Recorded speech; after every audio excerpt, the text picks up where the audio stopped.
Welcome back to the Barrels Talk Podcast. We're back with another episode of Let's Talk About It. It has been a minute, but we have a rare off day in the NBA today. No games today. The NBA Cup just wrapped up last night, and we get right back with this big slate tomorrow for Thursday and the NBA. But I thought this would be a perfect time with the end of the NBA Cup to kind of talk about some of the topics I've been seeing around the NBA just in general. This episode is going to be more so focused on why are the ratings for the NBA so down? Does the NBA kind of have like this marketing problem?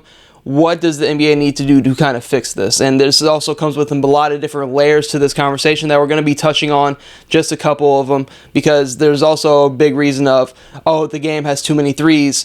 This makes it like pretty much unwatchable. A lot of people, when you just watch a big slate of the NBA, they'll go on Twitter. You'll see something on Twitter nowadays of how unwatchable the product has become. So I just wanted to take some time to kind of dive more deeply into this, because I'm kind of neutral. As a neutral fan, I'm always going to be watching the NBA. I'm just that big of a basketball fan. So as long as there's good basketball on to be watched, I will be watching. I will be tuned in. I'm somebody who can tune into a League Pass game and watch the entirety of it, to maybe not even playoff caliber teams. Like, I can sit down and watch Toronto and Washington go at it on a League Pass on a random Tuesday night. I'm just that big of a fan, but that's not kind of the target audience for the NBA specifically at this point in time. With them, they need to tap in more so with the casual audience member, and I think they've done a good job with some things, a bad job with others. That's kind of what I wanted to kind of touch and talk about in this episode of Let's Talk About It. But before we get into that, make sure to leave a like on the video, subscribe to the channel for future NFL and NBA content throughout the entirety of the season. We have a lot of good NFL content coming out weekly, and we have a lot of good basketball content coming out now. I feel like we're in the dog days of the NBA. I feel like this is a great time where we kind of got through that feeling out process of a lot of NBA teams to where we can really start to kind of piece together what these teams actually are. But without further ado, we can get into the NBA and why the numbers are so down at this current point in time. So there's a lot of different layers to this discussion. I think some of the layers are more important than others and have a bigger impact than others, right? And this is not just something that's going on with the NBA. I want to remind people of that. People act like this is really, oh, the NBA's numbers are down. They'll see some clip or something that they'll see, oh, the NBA's numbers are down, but every other sports program is skyrocketing. That is far from the truth. Every sports league, especially in America, the numbers are down. The numbers are just down, but I do think the NBA does struggle to kind of market in comparison to something like the NFL and market certain teams, certain players to get the more casual fan familiar with some of these players that they do have in the league. Because in my opinion, the NBA has never been more talented than it is right now. And it's going to continue to get more talented as the years go on. That's just kind of the era we're living in and how the NBA has kind of unfolded for us at this current point in time. So looking at the first topic is streaming services. Kind of getting more into like a numbers-based kind of thing with this, but streaming has completely taken over the sports industry. I think when you're just looking at just a sports fan in general, say you're a fan of the NFL, fan of the NBA, the amount of subscriptions you have to be a part of to just watch games in general nowadays is very expensive. That is one of the first things I can think about of why the numbers are so down compared to just NBA. Also talking about the NFL in this circumstance, because when you look at all the different streaming platforms you have to just watch a single game on now, when you're looking at something like the NFL, you're looking at Thursdays on Prime. You got Red Zone, YouTube TV on Sundays to watch all the games. Now Netflix is adding into the fold. They have games on Saturday and on Christmas Day, so they're adding to the fold. They're doing the live TV stuff now. So you have that added on top of that. And then there's some games where like there's a doubleheader on a Monday night. There was one case this year you had to have ESPN Plus to even watch the second game on Monday night. So like there's just a lot of different layers just talking about the NFL in general, but it also applies to the NBA with all the streaming services. This is kind of more of a smaller portion. I feel like the NBA is a little bit different with how like League Pass works. I feel like League Pass has gotten very, very expensive over time, especially when you're looking at like, I have it right here. A League Pass price for itself is $110. For the premium, it's $160. So the main difference between the premium and the regular from 110 to 160, at the 160 at the premium, you use 3 different devices for League Pass, right? So if you have a family that uses it, you have multiple people in your family that watch it, you could hop in on this. But like, it's still, that's not the point.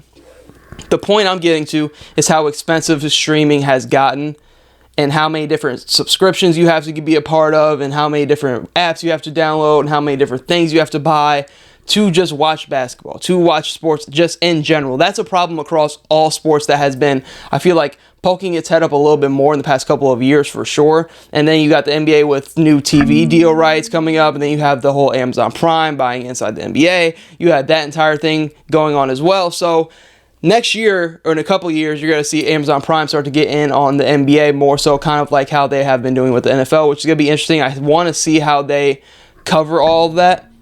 But when I'm talking about subscriptions, I think this is another big point of why fans have kind of turned away, because I feel like social media has grown the sport to new heights but killed it at the same time.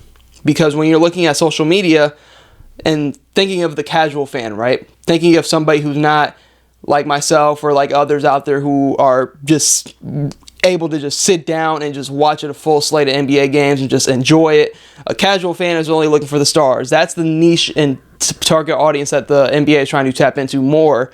But when you're kind of looking at how social media works, people can just go on and watch the highlights rather than pay however much money for a subscription nowadays. That's killing the viewership. That's a big part of what I think is killing some of the viewership is, one, streaming services are too high, comparing that with social media and how accessible like things like, oh, I can just watch the highlights. Oh, I can just watch pretty much part of a game that's posted on Twitter.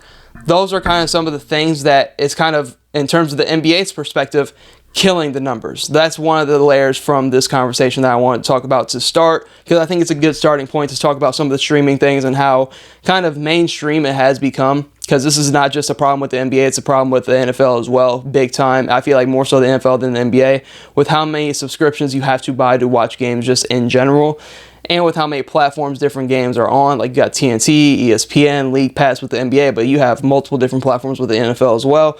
I just thought this is a great starting point to kind of dive into this conversation, because it's a little bit all over the place with streaming right now.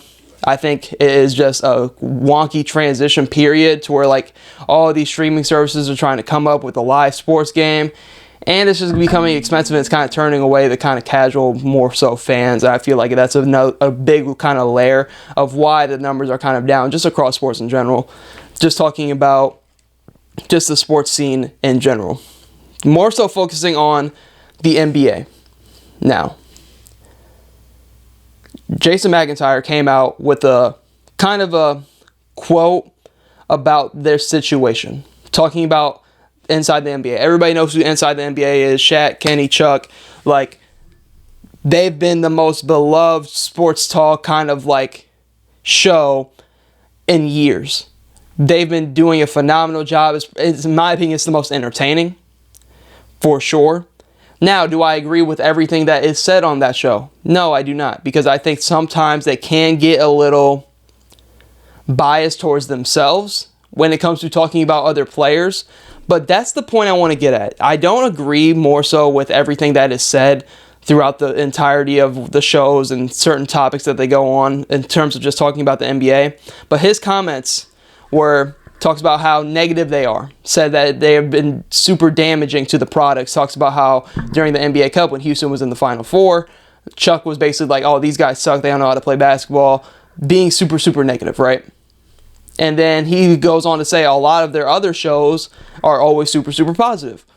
I think there's a fine line, right? There's a fine line. And you're talking about a show that consists of NBA legends. Legends of the game.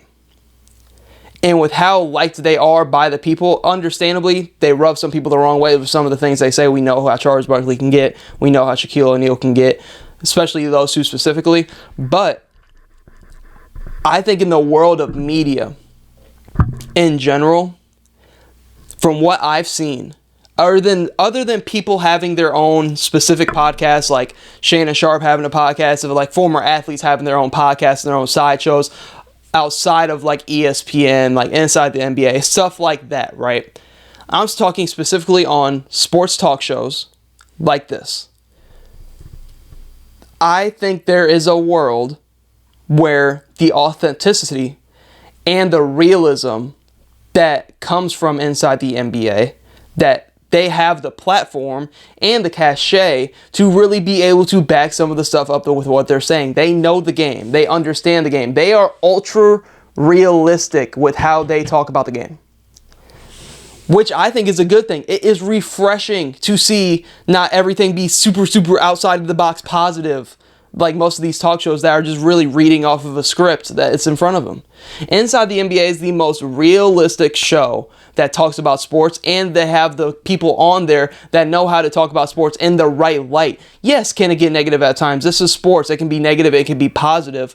But saying that it's caused more damage to the product, I think, is a bit of a reach, especially when you talk about some of the other shows that are out here that are just purely just media heads that talking about the sport that they absolutely have no idea what they're actually talking about, and they're just reading off of a script. So I think inside the NBA, these comments to say that it has been damaging when this has been the by far and away most popular show. Everybody, nobody really ever has a problem with Inside the NBA. Can it get off the rails and can they kind of go over the top when they talk about certain players in certain situations at times? Of course.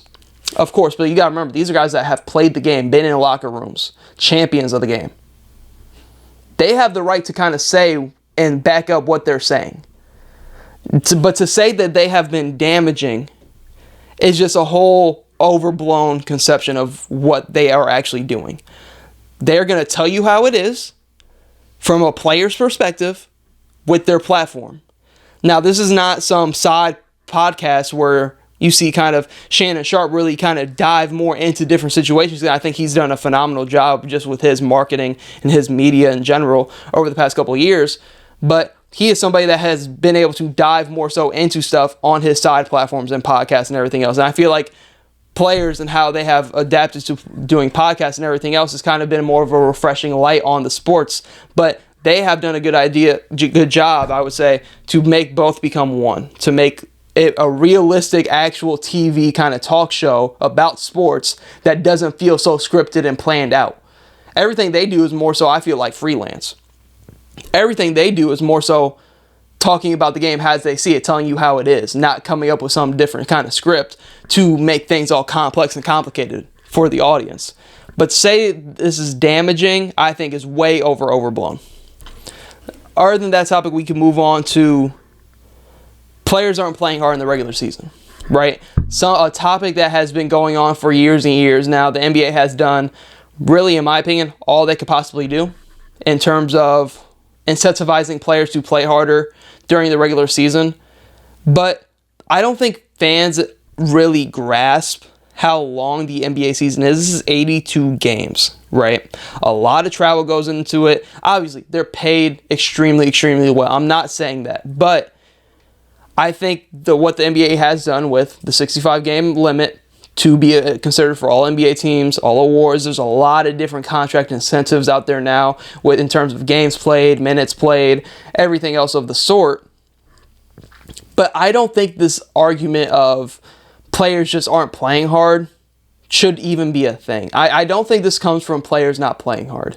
I think this comes from these NBA players being human. And there's just times as human beings, you just don't have it that day. I understand then people will come at this argument with, oh, but they're paid millions upon millions and they're paid so much. They're also human. They are also human. Not every single day they are going to have their best. Not every single day they are going to play their best. Not every single day they are going to, obviously, there's probably a lot of NBA players that a lot of games don't feel like playing, but it is their job. But to come at players and say, oh, they're not playing hard during the regular season, I don't think it's a playing hard. I think it's about pace. I think it's about pacing yourself through the regular season as an NBA player, rather than it is, oh, they're just not playing hard. I think it's more of NBA players understanding it's a long season, understanding their bodies, understanding that they're going to miss some games, and they're perfectly fine with missing some games. The organization is perfectly fine with them missing a certain amount of games to ensure them to be healthy. But this narrative that NBA players aren't playing hard during the regular season, I think, is just utter bullshit. I really do believe it's utter bullshit that people actually think that NBA players just don't want to play hard during the regular season. I think that argument has so many different layers to it, to where if you unpeel those layers, you're like, oh, well, yeah, I probably understand it better now, they're also human. A lot of those days, they probably just like, it's a long season. Like, if you know what I'm saying, it's a long season. It's more about pacing yourself through it rather than, oh, they're not playing hard, if you know what I'm trying to say.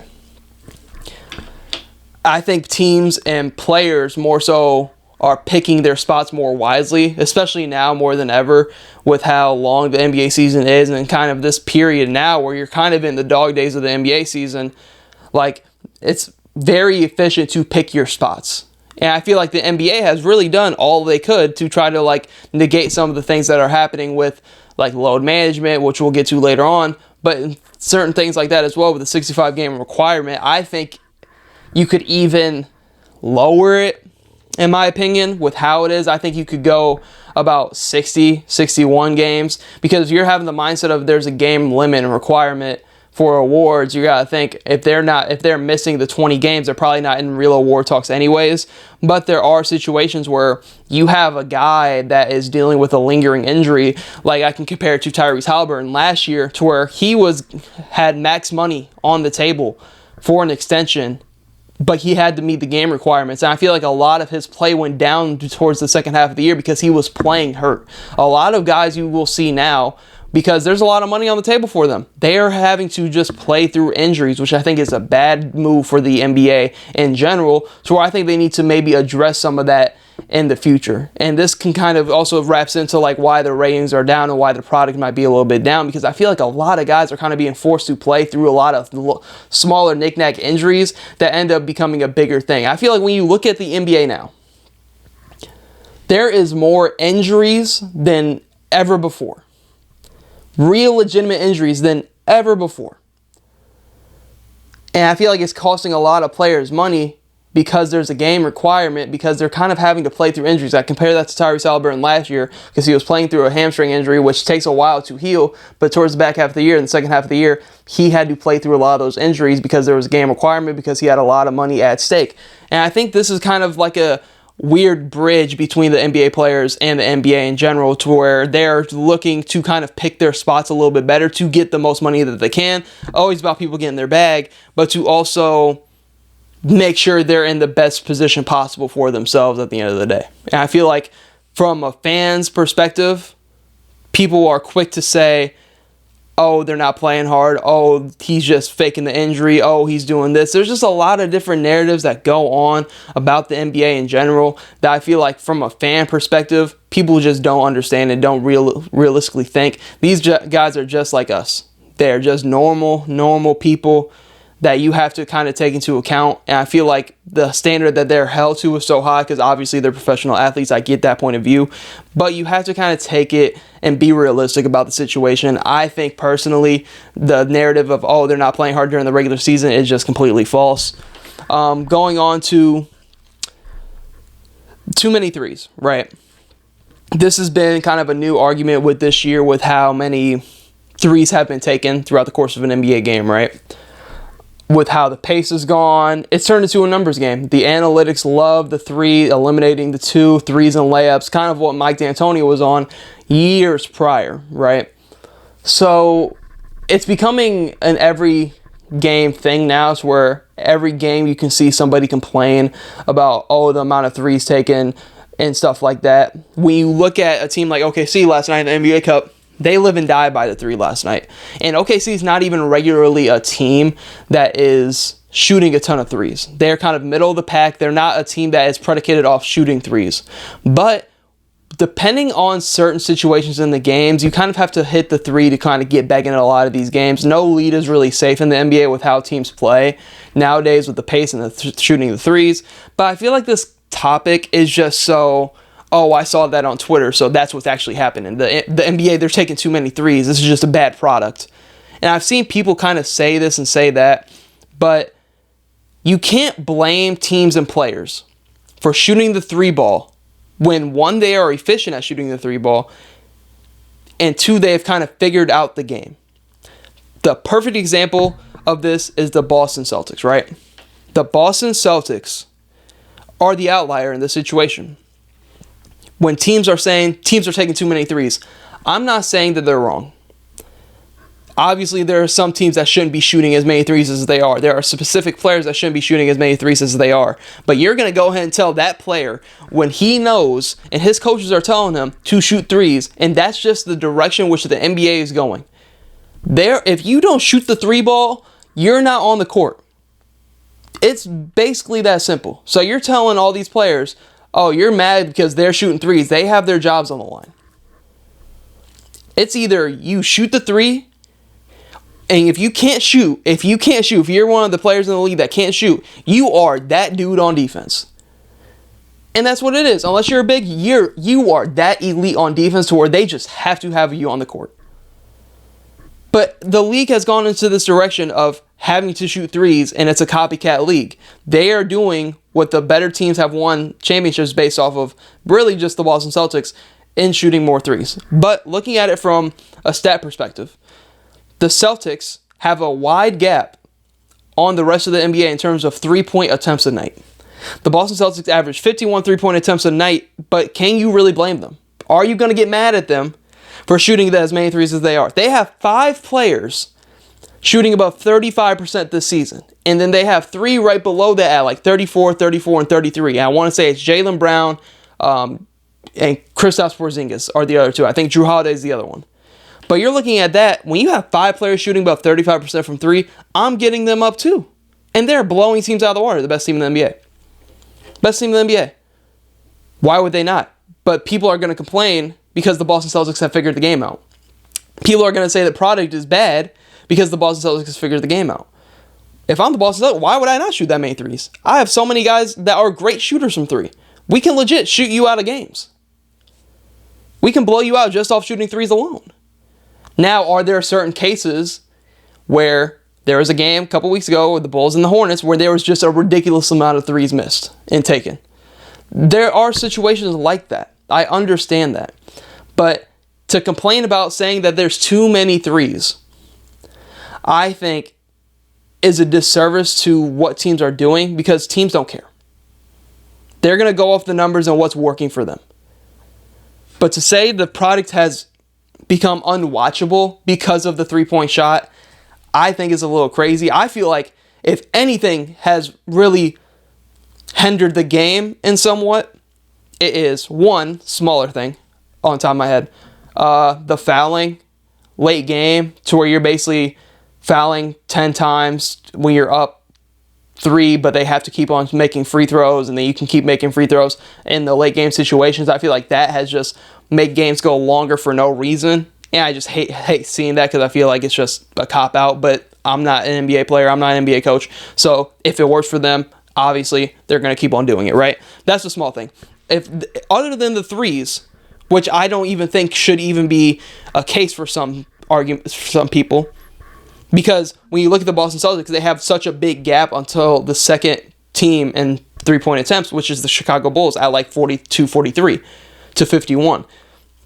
So Boston's the outlier. Everybody else is kind of middle of the pack. And this has been going up for the past couple of seasons, right? So like the Boston Celtics being an outlier, I can't use the argument and say there's just too many threes being taken and it's ruining the product.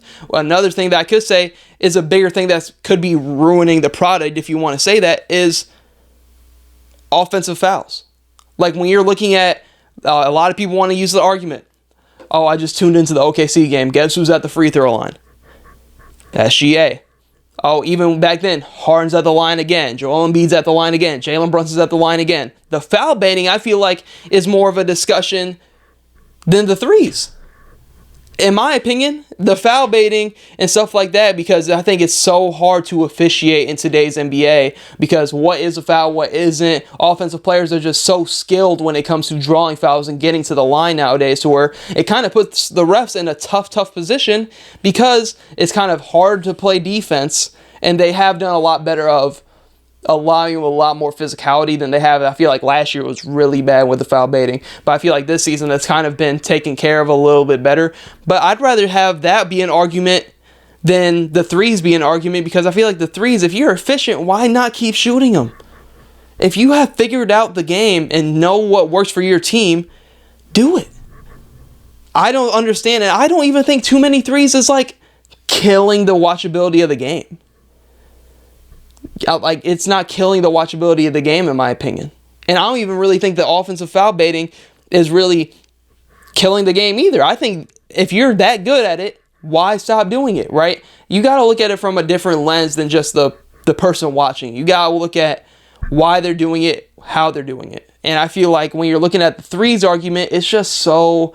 I feel like almost every day now I'm hopping on seeing something about, oh, there's too many threes taken. I know Windhorse came out and said something, there's just too many threes taken now. The product isn't as good as it used to be. Like, people are just figuring out the game.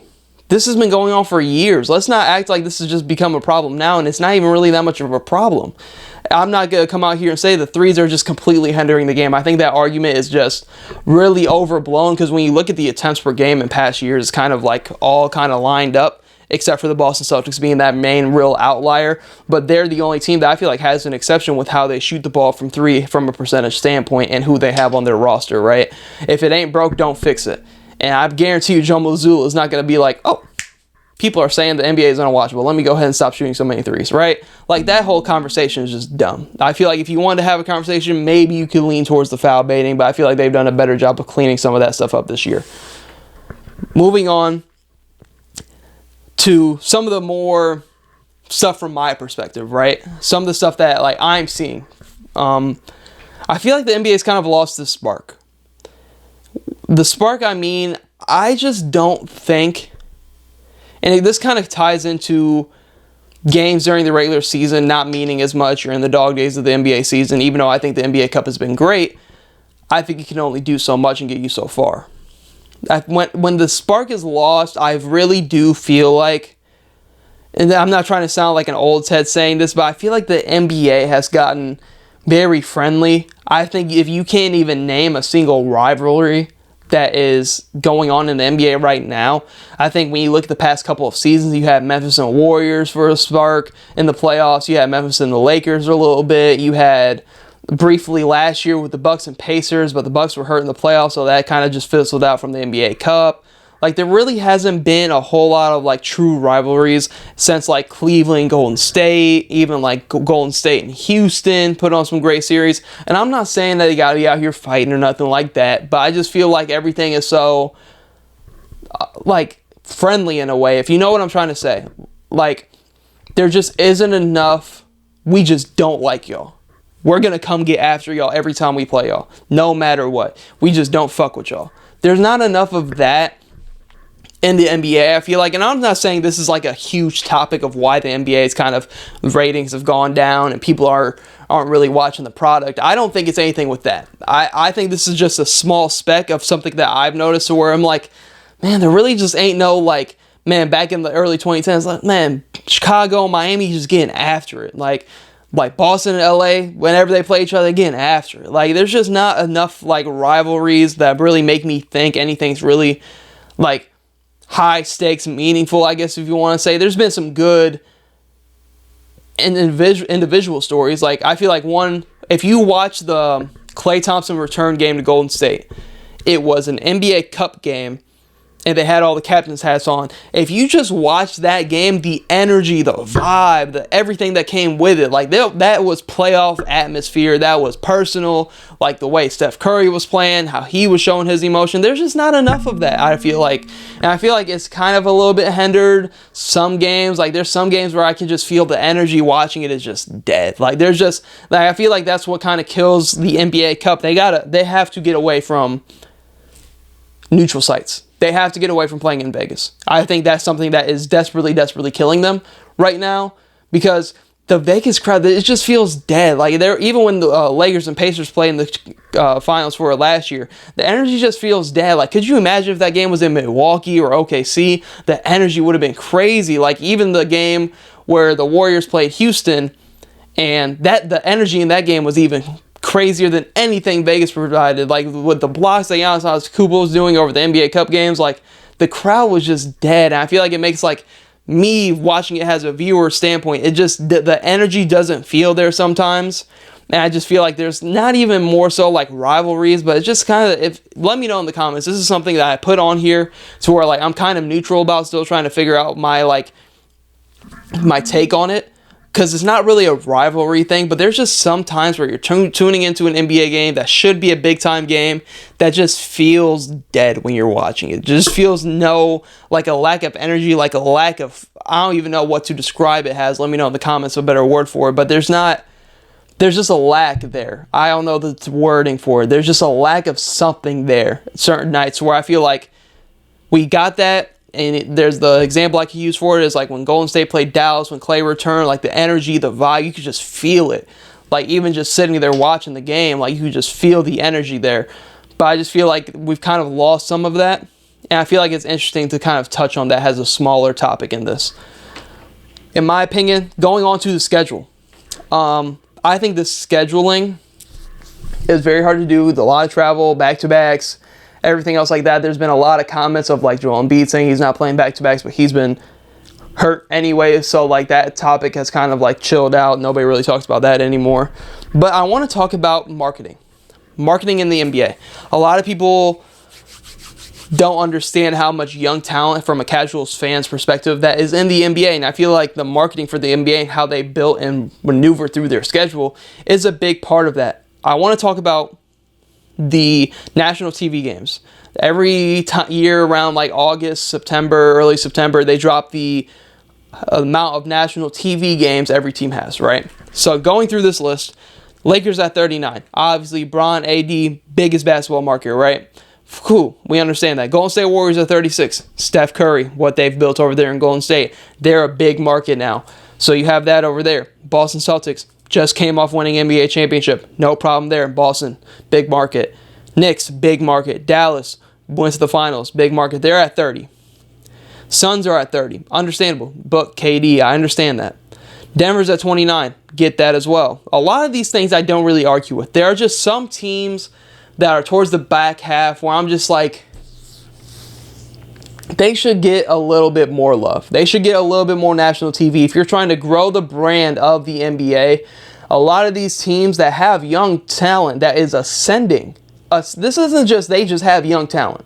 Because Charlotte just has LaMelo Ball, Brandon Miller. They have young talent. Their team is not ascending. There are teams that have young talent that are very, very, very good teams.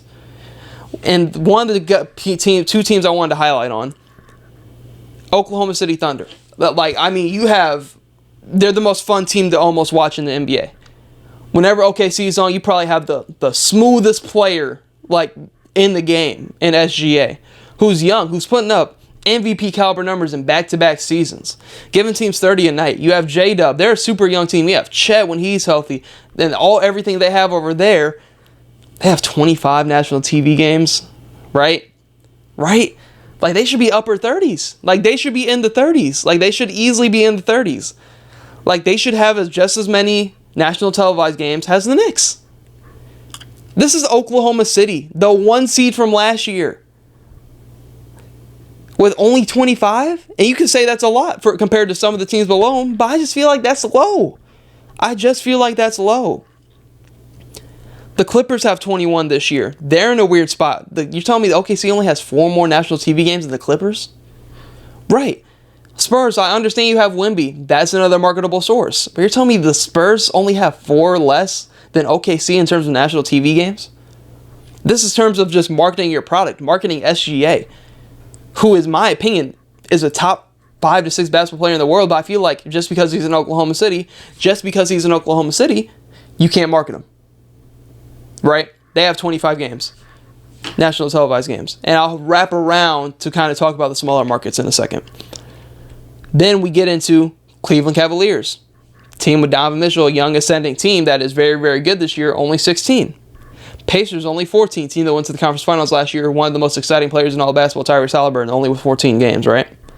Now, I'm also saying this to where it's hard to get every team on a nationally televised game. But I think you need to... One of the quick ideas I want to put in while we're talking about this just off the top is that I was thinking about last night when I was kind of doing my research, and what I wanted to say with this is maybe they need to add an extra slot, because when you have like the TNT games on Tuesdays and Thursdays, the double headers, maybe you have a game in between and then you have your later game. Maybe you have a game in between, right? Maybe you try to make it a triple header instead of a double header to just get more teams on national television. Could just open the door for another opportunity for you to get a young team out there to see play. If you know what I'm saying, like maybe opening up, and maybe even the ESPN ones as well, like opening up maybe triple header instead of double headers, because you have other games on during those nights. They're just not on this TNT or the ESPN broadcast. So like, maybe you could do something like that to maybe open up the door for more national TV time, more national TV games. So like that could be interesting as well. I know NBA TV does have its own thing as well. These are including the NBA TV games as well. That was just an idea I thought of last night when I was thinking about this topic of like maybe there's a way that they could just add more slots in general, because it is hard to do. But here are the two that really sparked this for me. The Orlando Magic, team that won 7 games, that has a young star, Paolo Banchero, a young co-star, Franz Wagner. 9 national TV games. I'm pretty sure they had their very, very first national TV game last year on TNT. They have 9 national TV games. 9. That is it. That is it. And the Houston Rockets right above them with only 11, another young ascending team. Two of these teams are top 5 to 4 in their conferences, with only 11 national TV games and 9 respectively. More so the Orlando Magic, because they just have Paolo, who's more of a star compared to anybody on Houston, who's just really a really good team. But in terms of marketing stars, Paolo Banchero is a star. I've never seen somebody play as well as Paolo has in the first couple years of their career and get no talk. No talk at all. I've never seen somebody this good, this early, be shoved so far under the rug. This is a problem on the NBA, right? And then everybody wants to talk about small market this, small market that. OKC's a small market. That's why people ain't seeing SGA. Orlando's a small market. That's why people ain't seeing Paolo, right? Go look at the NFL and how they individually market players and situations. Their most popular player, Patrick Mahomes, small market in Kansas City. How's that the biggest star? But they market him right. They market him and the NFL the right way to make people know about him. It's also Patrick Mahomes. But in the NFL, individual players, they market so much better than the NBA. Even in smaller markets, they are getting way more, 2x, 3 times the love over there of great players in the NFL, star caliber players in the NFL, compared to the NBA. 9 nationally televised games for the Orlando Magic is criminal work. And then they wonder why they can't find and niche other stars to grow their product outside of LeBron James and Steph Curry, which I understand. They should be at the top of the list. Easily should be at the top of the list. But I'm saying they need to do a lot better job of marketing their smaller markets, because there's stars in these smaller markets that deserve to get on that national stage. But because the NBA, I feel like, neglects smaller markets and doesn't know how to market them the right way, they kind of just fall into the shuffle. And I feel like they need to do a way better job of getting those markets involved. Now talking about the Christmas schedule, which this is a day, and I want to start this off by saying a little bit of an idea. I was thinking of ways, just brainstorming ideas, how could the NBA maneuver around certain things in the schedule, like injuries that come up and everything else like that. But I was like, man, maybe they could adopt like a flex type of thing, kind of the NFL does, but the NFL is week to week, the NBA is day to day. It's just so hard with how quick and how the traveling is to like slot a team and flex a different team in. But Christmas is a specific day during the year where the NBA owns. The NBA owns Christmas Day. All day NBA games are being played. So this is a day where they can really utilize the national TV advantage that they have on Christmas Day to market better. The current schedule is Spurs at Knicks, Wolves at Mavs, Sixers at Boston, Lakers at Warriors, Nuggets at Suns. In my opinion, I think they should change the slate. They should be able to flex the slate based on what is going on in the NBA. I think it's criminal not to have OKC on here. I think it's criminal not to have Cleveland on here with how Cleveland's been playing. I think they need to add maybe a flex, just talking about this specific topic, this specific schedule for Christmas Day, because you can't flex NBA games throughout the week. It's day to day, it just wouldn't work. Christmas Day and other specific days throughout the year, I think they could do a way better job of flexing, especially on how big of a thing Christmas Day is in terms of what they can provide. I just think when looking at it, they can pick so many better matchups. A lot of the slate on Christmas Day I don't really have a problem with, but I'm just trying to use this as an example of a specific day that they could flex games and switch matchups by, depending on what's going on in the year. In my opinion, my slate would be to also get kind of more of that rivalry thing I was kind of talking about. Previous playoff matches I think could be a big thing on Christmas Day to kind of bring kind of more of an intensity to Christmas Day. I feel like Christmas Day there's already a different kind of level of intensity, but I feel like this could add another layer depending on what right matchups you could put together. So my slate, I would have Cavs and Knicks, two teams at the top of the Eastern Conference, two teams that have recently met in the playoffs, two teams that are really striving in the right direction. I think this would be a great matchup. We played it in the Garden. The Cavs have been one of the best teams all year. And the Knicks have kind of turned the corner as well into being a really top caliber team. I would have that kick off my day on Christmas Day. My second game would be Mavs at Suns. You already have the rivalry from the playoffs a couple of years ago. I know the team's completely different, but D-Book and Luka, they still just always get after it when they play each other. This would be a great matchup. Two teams in the Western Conference that could be a first-round matchup this year, but I think it would be a good matchup to have on Christmas Day. You could play that game in Phoenix. OKC at Boston. Now, in my opinion, get the 76ers off the Christmas Day slate. They have way too many injuries going on. They have a lot going on with their team. They're just not a good team. Why would I want to see Boston annihilate the 76ers that are dealing with a ton of injuries on Christmas Day, right? Get OKC in there. That means you have the top two teams in each conference playing. You can play this game in Boston. The intensity will be there. Possible finals preview. You have a bunch of different things to market this game and market this slate. You have SGA, Tatum, two young stars fighting for like the face of the league, however they want to word that situation. That would be a good matchup for Christmas Day. Middle of the day, OKC, Boston, two top teams. OKC really getting that first Christmas Day love with this kind of core that they have going on right now. Then your two late games, you go Lakers, Warriors. That's fine. Bron, Steph, don't even gotta even touch on that more. That's fine. And then you wrap your night up, Wolves at Denver, right? Had the playoffs last year. A little bit of animosity still building between those two teams and how that transpired. Went 7 games. Anthony Edwards versus Jokic to wrap up Christmas Day. Feel like that's a way better matchup than Nuggets Suns. I just feel like there's nothing really there. Lakers Warriors is fine. 76ers are just too hurt. The Spurs, like, you want to get Wemby on that stage. But I feel like the matchup, like the Spurs just aren't really there yet, if you know what I'm saying. I feel like Christmas Day, I understand it's a big day because there's a lot of teams that kind of never will get that kind of love on Christmas Day. But there's just some matchups where I'm just like, Spurs, Knicks, you get Wemby in the Garden, I get it, but like the Knicks are just so much better than the Spurs right now. Like, I just feel like some of the matchups could be a lot better used with some different teams that are a lot better. And then like one crazy one to where if like you randomly had another game, right? Like, if you wanted to get the Spurs in there, put them against another young up-and-coming team. Like, I feel like the Spurs and Rockets would do a good game just because they're kind of closer together, not too much travel and everything else like that. I would love to see like the Magic and Paolo get a Christmas Day game, but it's all situation based on NBA.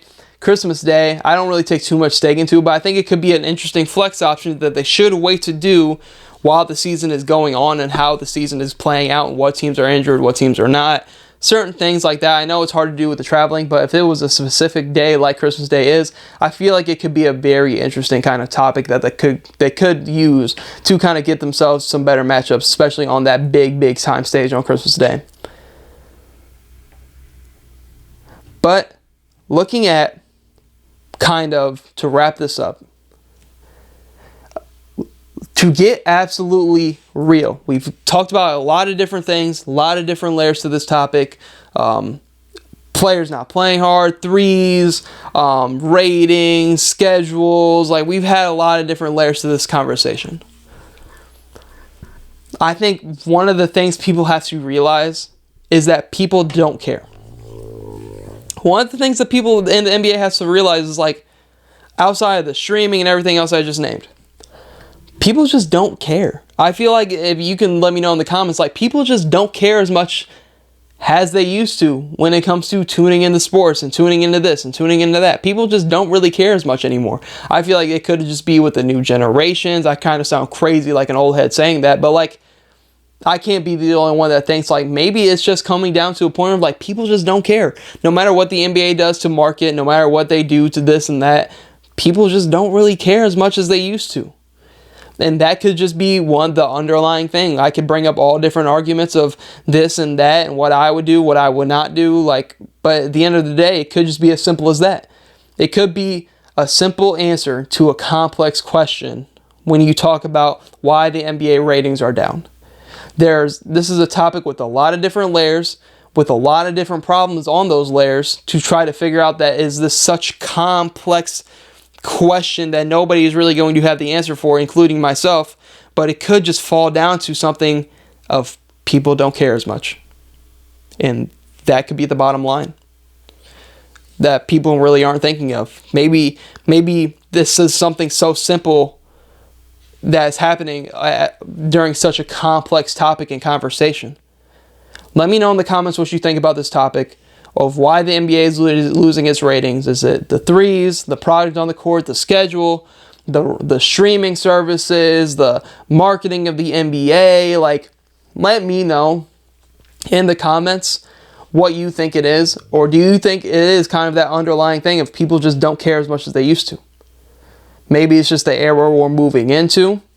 It could be something like that, or it could be something else that I didn't mention in this video. Let me know in the comments what you guys think is the reason the NBA is losing ratings, because I feel like there isn't just one right answer in this complex kind of question and discussion that I've seen over the past couple of weeks and months of this NBA season and just the sports world as well. But that is all I have on this episode. Let's talk about it. Thank you guys for tuning into the Barrel Talk podcast. Obviously, tune in to future episodes.